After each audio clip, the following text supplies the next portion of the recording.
J'espère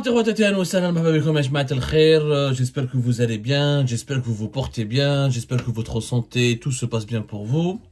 Rappelez-vous, Enes, le 12 décembre 2023 et le 28 novembre 2023, nous vous avons révélé un scoop qui avait fait beaucoup de ravages à l'époque. Ça concerne les ambitions politiques de l'actuel ministre de l'enseignement supérieur et de l'enseignement supérieur de la recherche scientifique, M. Kamel Beddari. Kamel Beddari, qui est un brillant universitaire, a, depuis le dernier trimestre de l'année 2023, voire le deuxième semestre, depuis la fin de l'été, depuis l'été 2023 et la fin de l'été 2023, au cours de l'été 2023, a commencé à nourrir des ambitions présidentielles. Kamel Beddari est originaire d'une région هو مبسكرة ولكن هو شاوي ويعرف سعيد شنقريحة.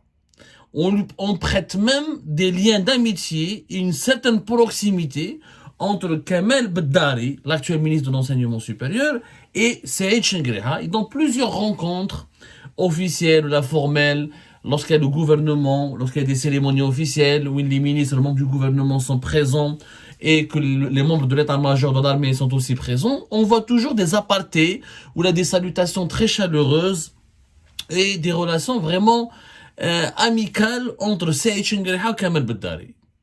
Les deux, c'est des Chaoui de Wilaya de Beskra. Voilà. L'un, il est né à Beskra, l'autre, il est né Chengreha. Rappelez-vous, il est né dans une localité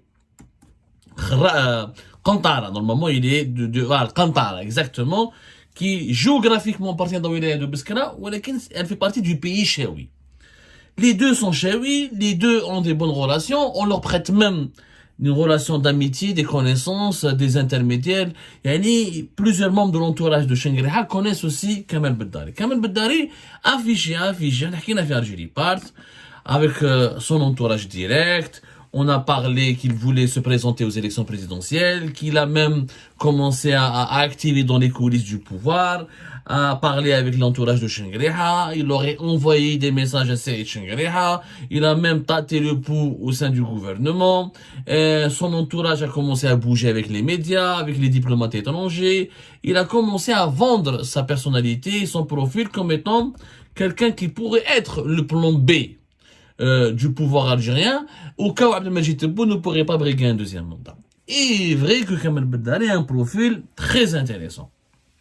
Il a quand même 64 ans, il est bardé de diplômes, il a été formé en Union soviétique, en Russie, il a collaboré avec des universités américaines. C'est quelqu'un qui est vraiment assez... Il a un beau profil, la vérité. Il a un profil, docteur d'État en sciences physiques et mathématiques. Il a fait l'Institut de la Terre, l'Académie des sciences de l'URSS à Moscou. Il a fait un PhD en physique et mathématiques à l'Institut de physique de la Terre, l'Académie de la science à Moscou. Il a fait deux diplômes. À Moscou. Ingénieur d'État en géophysique. Il était l'un des responsables les plus importants de l'Institut national des hydrocarbures de Boumerdès. Il a fait des travaux, il a fait des travaux de recherche, il a connu quand même des chercheurs russes, il a connu des chercheurs américains, il était professeur contractuel, il a travaillé avec l'université de Oklahoma aux États-Unis, l'Institut algérien du pétrole de Boumerdès. Il était recteur de l'université de Msila, recteur de l'université de Bouira, vice-recteur de l'université de Mohamed Bougara de Boumerdès. Il a une carrière universitaire assez respectable. Franchement, il a eu plusieurs publications sur toujours dans le domaine des mathématiques, la géophysique. C'est quelqu'un qui a vraiment un parcours respectable. حنا حكينا في Algérie Part باللي il avait utilisé essentiellement son chef de cabinet, un certain Toufer Gendouzi, qui était lui-même un des membres des staffs de la campagne de Abdelmajid Tebboune. Il était le responsable du QG ou de la campagne de l'équipe de la campagne qui faisait la campagne électorale d'Abdelmajid Tebboune dans la wilaya de Saïda. Ouadak Toufer Gendouzi, il connaît, il a pas mal d'entrées au sein du pouvoir algérien, notamment avec la presse, où Toufer Gendouzi lui a dessiné une stratégie médiatique. D'ailleurs, vous allez voir la Kamel Beddari, si vous remarquez, si vous faites la revue de presse de l'UNTV, de la télévision officielle, de la presse privée algérienne, dans les quotidiens les plus, on va dire, les plus importants du pays, et les médias les plus importants du pays, Kamel Beddari est souvent cité, montré, filmé, photographié. Il bénéficie d'une exposition médiatique assez intéressante.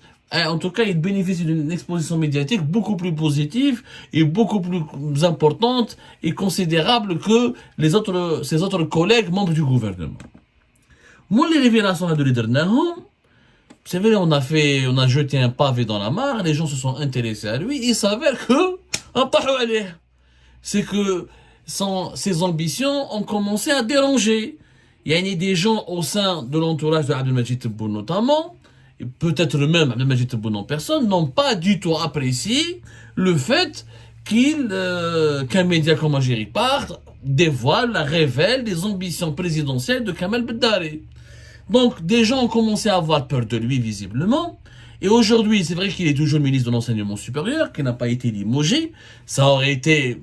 Abdelmajid Tebboune n'aurait pas pu le limoger. S'il avait licencié la limogé, juste après nos révélations sur ses ambitions présidentielles, ça aurait été une confirmation officielle qu'il gêne, il dérange, qu'il est une menace contre le deuxième mandat et que le pouvoir, en tout cas le clan présidentiel de Tebboune, l'a neutralisé justement pour le mettre à l'écart et pour l'empêcher éventuellement de présenter une candidature ou là de participer à la course pour les élections présidentielles. Donc, ça aurait été une vengeance bête et méchante et tout le monde, l'opinion publique, aurait fait la liaison entre les révélations d'Algérie Part et son limogeage. Il n'a pas été limogé, par contre, il est dans des sales draps. Kamel Beddari, nous avons pu prouver, ou nous avons pu confirmer, voilà, au cours de nos investigations, qu'il a été placé sous ISTN. Il est ministre, membre du gouvernement, mais il est sous ISTN. Il est interdit de sortir du territoire national. Pire encore, il avait 2 missions à l'étranger. Il avait demandé à partir à l'étranger pour 2 missions. Il devait partir à l'étranger pour 2 missions, pour participer à des événements internationaux. En tant que ministre de l'enseignement supérieur, représentant de l'État algérien, on lui a interdit de partir à l'étranger et on a refusé de lui offrir une dérogation. Il est interdit de sortir du territoire national. Un ministre, membre du gouvernement, mais interdit de sortir. Ça n'a pas de sens. Je vous donne la valeur morale de l'État algérien et son capital moral a été totalement dilapidé. Donc, comme ils ne peuvent pas le limoger et le licencier juste après les révélations d'Algérie Part, parce que ça aurait provoqué un mal général et ça aurait confirmé que le clan présidentiel se venge contre lui, ou il veut le neutraliser, comme je l'ai dit, ou il veut l'abattre, parce qu'il pourrait perturber les élections présidentielles, il pourrait perturber le projet du deuxième mandat. Ils lui ont créé des problèmes, ils l'ont interdit de sortir du territoire national. Bon, après, nous, on dit clairement, Kamel Beddari n'est pas tout miel, tout sucre. Et nous avons fait une enquête, et d'ailleurs, dans sa course, dans la perspective de ses ambitions présidentielles, Kamel Beddari, comme il s'est rapproché de Saïd Chengueleha, il a essayé de se rapprocher de plusieurs autres anciens ou actuels ou responsables influents du régime.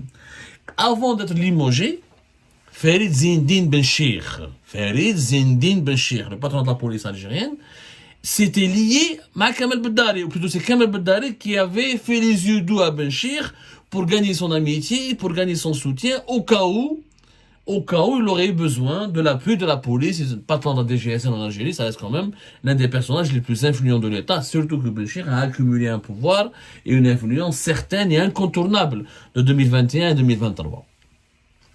La preuve, il y a eu un incident assez grave qui a été passé sous silence dans le secteur de l'enseignement supérieur.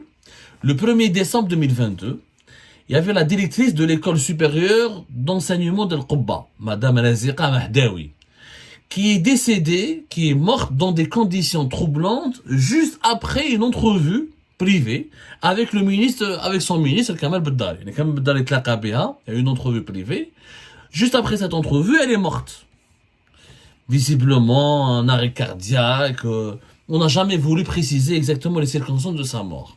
Beaucoup de membres des proches de la défunte et des connaissances de la défunte ont rapporté dans les coulisses du régime algérien que Madame Razika Mahdaoui a subi beaucoup de pression de la part de son ministre, beaucoup de pression, beaucoup de réprimandes, qu'il aurait mal parlé, qu'il l'aurait brimé, intimidé, et ça lui aurait fait du mal, et ce qui a provoqué un pic de tension ou un malaise cardiaque qui a malheureusement s'est soldé par son décès.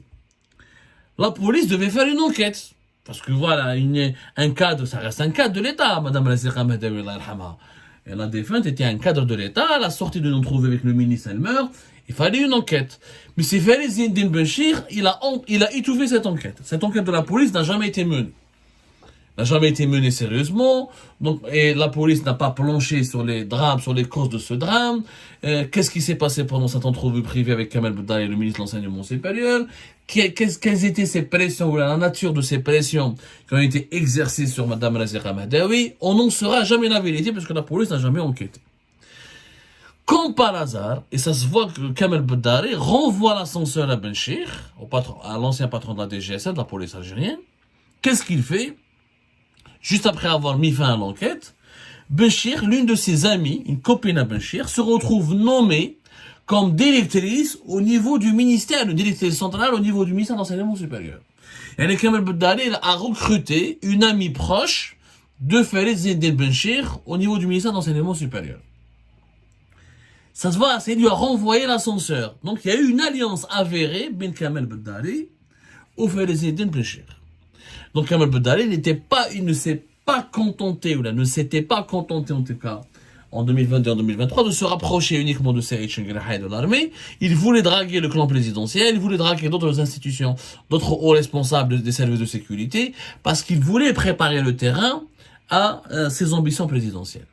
Et cette histoire, qui constitue un scandale quand même, parce que, voilà, il a renvoyé il a fait, c'est du favoritisme, clairement, et d'ailleurs nous sommes en train d'enquêter encore davantage sur cette affaire. On va vous révéler des détails supplémentaires sur ce dossier troublant. Kamel Beddari a recruté l'ami de Farid Benchir parce qu'il avait besoin de son soutien. S'il n'avait rien à se reprocher, pourquoi il a rendu service à Farid Zine Benchir? Et pourquoi Farid Zine Benchir serait intervenu pour étouffer cette affaire? Je parle de la mort suspecte, ou la troublante en tout cas, de Madame Razika Mahdaoui. Je suis pas en train de dire que Kamel Beddari l'a assassiné. Selon les membres de l'entourage et les proches de Madame Razika Mahdaoui, ils pensent qu'elle a subi tellement de pression et de brimades de la part de son ministre qu'elle a perdu la vie. Et une enquête aurait été souhaitable pour comprendre les circonstances de son décès. Benchir a tout étouffé. Une de ses copines, elle est devenue directrice au niveau du ministère de l'Enseignement supérieur. Et je vous comme on était intelligent, Kamel Beddari était en train de tisser sa toile d'araignée. Bon, disons qu'il a tissé une toile d'araignée de façon trop visible, et nous avons découvert donc ses ambitions présidentielles, et le fait de les avoir révélées, ça lui a provoqué, ça lui a en tout cas procuré des ennuis, parce que maintenant il est sous ISTN, il est sous enquête. Quand on dit qu'il est sous ISTN, ça veut dire qu'il est sous la loupe, et qu'on lui cherche des dossiers, on lui cherche à monter une affaire. On parle comme lequel par exemple, on n'avait pas fait 2 émissions sur Kamel Beddari, je pense qu'il aurait été déjà limogé de son poste, et qu'il aurait eu de graves ennuis. Et Kamel Beddari peut dire merci à Algérie Part. Quelque part, on l'a sauvé la tête. Heureusement que nous avions insisté sur lui, que nous avons fait 2 émissions, c'est la 3e émission. Et je pense que même après ces révélations, que le clan Tebboune, le pouvoir, le palais présidentiel d'El Mouradia, ne va pas s'intéresser de près encore à Kamel Beddari. Il va essayer que, ils veulent que quand les médias parlent beaucoup d'un personnage, d'une personnalité qui commence à devenir gênante pour le pouvoir, ils essayent donc de calmer le jeu, de patienter, de prendre leur temps. Et une fois que les médias se taisent, une fois que la médiatisation passe le chemin, ou la cesse, ou la s'estompe, et c'est là on attaque. Et c'est là on décapite. Donc, est-ce que Kamel Beddari a les épaules suffisamment solides? Est-ce qu'il a les coups des phalanges, comme on dit? Est-ce qu'il est capable de résister éventuellement aux pressions qui vont avoir qui vont s'exercer sur lui?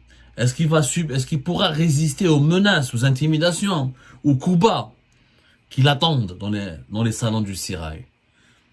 Ça reste à déterminer. Et c'est à ce moment-là qu'on pourra peut-être évaluer la valeur de Kamel Beddari. Est-ce que c'est Chengriha, qui visiblement voue pour lui une certaine amitié, une certaine affection, et qu'il apprécie, est-ce qu'il va intervenir pour le secourir au cas où on veut l'inculper, le mettre en cause, ou lui briser sa carrière? Toutes ces questions exigent des réponses qui vont certainement provoquer des situations passionnantes sur la scène politique algérienne. On poursuit nos investigations et on reviendra sur ce sujet avec davantage de révélations dans les jours à venir.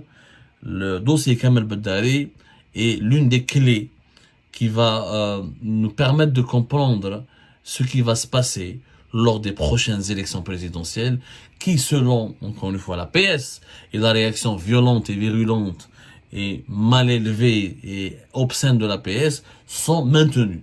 Donc si les élections sont maintenues, pourquoi empêcher Kamel Beddari éventuellement d'afficher ses ambitions présidentielles? Pourquoi le casser? Pourquoi ne pas tout simplement lui permettre de sortir du gouvernement et de présenter son projet politique? Si on veut, ou là ils veulent d'une élection, il n'y aura personne. Ça ne sera pas crédible, voire ça ne sera pas possible.